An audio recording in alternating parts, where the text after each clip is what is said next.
खुदा करे कि मेरी अर्ज़े पाक पे उतरे वो फसले गुल जिसे कभी अंदेशा ज़वाल ना हो। अस्सलाम वालेकुम नाजरीन, मैं हूँ आपकी होस्ट कौकब फारूकी। जश्न आज़ादी जो है जोश और जज्बे के साथ जो है वो मनाया जा रहा है। हर सू जो है सब्ज़ हिलाली परचमों की बहार नज़र आ रही है। हर इमारत जो है इस वक्त परचम जो है वो लहरा रहा है हर इमारत पर, और हर इमारत जो है काफ़ी खूबसूरत नज़र आ रही है। साथ साथ लोग जो हैं उनमें भी काफ़ी जोश और बलबला देखने में आ रहा है। हमारी तरफ से भी जश्न आज़ादी आप सबको बहुत बहुत मुबारक हो। हमारे साथ गेस्ट मौजूद हैं कमर थल्लो साहब, आपको भी जश्न आज़ादी बहुत बहुत मुबारक हो। इस आज़ादी के मौके पर क्या कहना चाहेंगे, क्या हम वाकई आज़ाद हैं? पहले बात तो मैं भी कौम को जश्न आज़ादी मुबारक देना चाहूँगा कि हमारी कौम को आज़ादी मिली 14 अगस्त को। बिल्कुल ठीक है ना।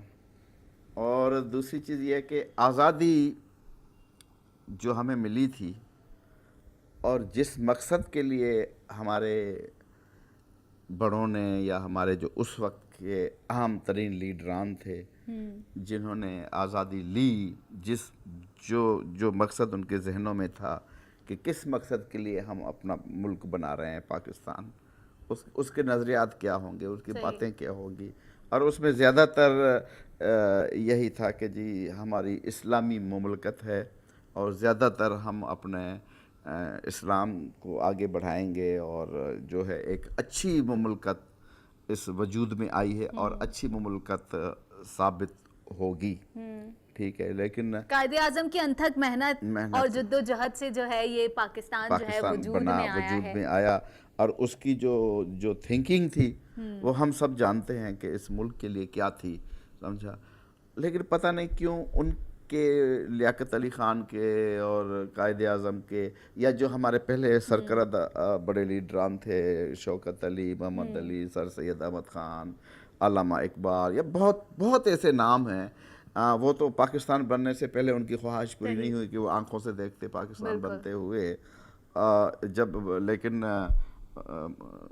कायदे आज़म के जाने के बाद, फिर लियाकत अली के जाने के बाद, फिर ऐसा लगा कि आज़ादी तो हमें मिली है लेकिन महसूस ऐसा हो रहा था कि जैसे हम फिर गुलाम हो गए।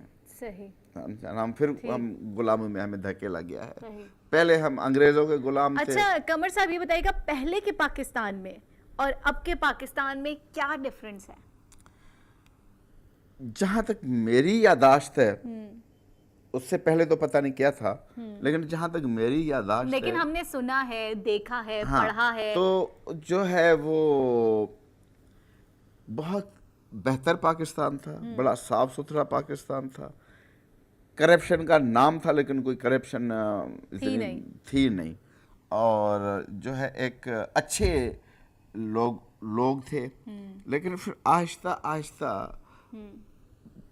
या तो हमारे जो अमाल बिगड़ते गए, तो अल्लाह ताला ने फिर ऐसे ऐसे हुक्मरान हमारे ऊपर मुसल्लत करते गए और फिर अब हम चारों तरफ से आप कहीं भी ले जाएं उसको, चारों तरफ से गुलाम है। सही, समझा। यानी अभी हम गुलामी से आज़ाद नहीं है। सही नहीं है, बिल्कुल नहीं है। अब यौम आज़ादी तो हम मनाते हैं क्योंकि हमारी जो कौम है ना, हमारी कौम बहुत मुहब्बे वतन है, बिल्कुल, इसमें कोई शक नहीं है। उनके दिलों में अब भी इतना जज्बा है। छोटे छोटे बच्चे देखो, बड़े देखो, जिसको देखो झंडे हाथ में, पाकिस्तान जिंदा, मतलब ये इतना जज्बा है अब लेकिन भी। ये जज्बा सिर्फ 14 अगस्त को ही हमें ज्यादा देखने में आता है, उसके बाद हम जो देखते हैं कि उस तरह का जज्बा लोगों में नजर नहीं आता। ऐसा क्यों है? असल उसमें जज्बा जो है ना, वो हमारे जज्बात तो अभी तक हमारे मतलब के हैं इस मुल्क के साथ वफादारियों के। लेकिन जब मैं ये देखता हूँ कि मैं जितनी वफादारी भी करूँ लेकिन मुझे मिलना कुछ नहीं है। अगर मैं ये चाहूँ कि यार मैं गवर्नमेंट को मेरे ऊपर 10 लाख टैक्स बनती है और मैं दे सकता हूँ लेकिन मैं देता नहीं हूँ, वो कहता हूँ वो मैं अपने हाथ से किसी गरीबों में बांटूँ। ऐसा होता है, कई लोग करते हैं। और मैं कह रहा हूँ क्यों कि हमारी टैक्स जिनको जाती है वो उनके जेबों में चली जाती है, हमारे ऊपर खर्च नहीं होती, इस कौम के ऊपर खर्च नहीं होती, इस मुल्क के ऊपर खर्च नहीं होती। अब एक छोटी सी मिसाल ले लें, चीफ जस्टिस साहब ने सिर्फ इतना ऐलान किया कि जी ये डैम जो है हमारी पब्लिक बनाएगी। अब आप देखें कि पता नहीं बच्चे छोटे छोटे बच्चे 10-10 रुपए भी उसमें जमा कर रहे हैं। ये क्या है? जज्बा सही, है ना हमारे जज्बा पास। और शायद इंशाल्लाह अल्लाह करे कि ये डैम कौम बना के दिखाए, सही, कौम बना के दिखाए तो इंशाल्लाह पता जरूर। चले कि हमारी कौम क्या कुछ कर सकती है। तो आप कौम के लिए तो कुछ करो, किसने कौम के लिए क्या किया है, अब उसके लिए मैं क्या बैठ के तशरीह करूं। मतलब सारी दुनिया को पता है कि जो भी आया है उसने इस मुल्क के लिए कुछ नहीं किया। हमें ना मोटरवे की ज़रूरत है, हमें ना ग्रीन बस और ऑरेंज बस की ज़रूरत है, हमें पानी की ज़रूरत है, हमें सेहत की ज़रूरत है, हमें तालीम बिजली की की ज़रूरत ज़रूरत है, है। हमें बिजली की ज़रूरत है, हमें एक लाइफ स्टाइल को कुछ बेहतर बनाने की ज़रूरत है। पहले हमारी वो ज़रूरत तो पूरी करो। हम क्या मोटरवे को खाएंगे या वो हम ग्रीन बस और ऑरेंज बस और मेट्रो को बैठ के खाएंगे, उनको खाएंगे, सही। क्या करेंगे। सही। लेकिन जो ज़रूरी ये बस वो necessity है, दिखाने के लिए कि देखें हम अवाम के लिए ये कर रहे हैं। अवाम के लिए ये कर रहे हैं, लेकिन उससे अवाम को फायदा क्या। सिर्फ ये फायदा होगा कि मैं इस्लामाबाद से लाहौर जल्दी पहुंच जाऊंगा। हाँ, और उस पहुंचने का भी और साथ साथ टिकट भी इतना देना होगा। हाँ, इतना देना होगा। हाँ। और लेकिन अगर हम शुरू से हाँ। अगर हम इस पे तवज्जो देते कि पहले हमें अवाम की हालत बदलनी है, अगर हम आज़ाद हुए हैं तो हम उसको उस आज़ादी का पूरा फायदा उठाना है। और जो हमें जिस मकसद के लिए हमने पाकिस्तान बनाया था, पहले तो उस मकसद को पूरा करना है। सही। तो हम उस मकसद से क्यों हट गए। सही। उस मकसद को हमने बहुत दूर हटा दिया अपने आप से। सही। समझे, हम उस मकसद पे तो आ ही नहीं रहे। तो फिर इसी वजह से अब फिर देखो जब दिन आता है तो वो जज्बा जाग उठता है। जाग उठता है। लेकिन मैं कहती हूँ कि ये जो जज्बा जाग उठता है ये इसी तरह जागता ही रहे तो मजीद तरक्की की तरफ हम गामजन हो सकते हैं। मेरा ना ख्याल कि सिर्फ एक ही दिन ये जज्बा जागे और अगले दिन जो है वो जज्बा बैठ मेरा जाए। ख्याल है कि अभी इस इलेक्शन में हमें कुछ झलक नजर आई है कि पब्लिक ने कुछ आंखें खोली हैं। लोगों ने मुहिब्बे वतन होने का सबूत दिया है। आंखें खोली हैं। मैं अभी तक इस पे हूँ कि अब तक आंखें खोली हैं। सही। अब आंखें खुली हैं ना, जब बंदा नींद से उठता है तो पहले आंखें खोलता है ना। बिल्कुल। जब आंखें खुली हैं और जब वो फिर बंदा उठ के खड़ा हुआ तो फिर अल्लाह चाहेगा तो बहुत बेहतर हो जाएगा। सही। अच्छा ये बताएं, आपने बच्चों की बात की तो यहाँ पे मैं आपसे भी पूछ लेती हूँ, जब आप बच्चे थे तो आप किस तरह से जश्न आज़ादी मनाते थे? आप में भी वही जोश व वलवला था? बचपन से बढ़ता गया वलवला? जी, एग्जैक्टली यही कि हम पता नहीं कहाँ से ढूंढ के वो झंडियाँ लाते थे, झंडे लाते थे। वो मैं ढूंढ के नहीं, कराची में तो हमेशा से होती थी, लेकिन क्योंकि मैं एक छोटे से इलाके का रहने वाला था तो वहाँ पे इतना वो झंडे वंडे नहीं होती थी।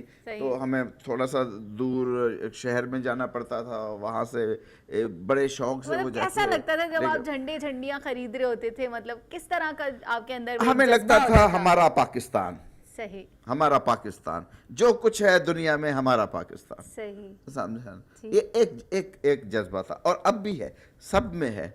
लेकिन हमें बस हम देख रहे होते हैं इमारतों को सजाया जा रहा होता है। आपने भी लोग घरों में झंडा लगाते हैं, बिल्कुल पाकिस्तानी होने का सबूत देते हैं कि वी आर पाकिस्तानीज। और मतलब एक जोश और बलबला, और स्कूल्स कॉलेजेस में जो है इस तरह हवाले से सेमिनार्स कराए जाते हैं, रैलीज निकाली जाती हैं। आप यकीन करें कि अभी हमें कुछ लेट हो जाती है याद, हमारे जो छोटे छोटे बच्चे हैं सबसे पहले देखता हूँ कि वो छत पे वो झंडा बांध रहे होते हैं। हाँ, सही। समझा?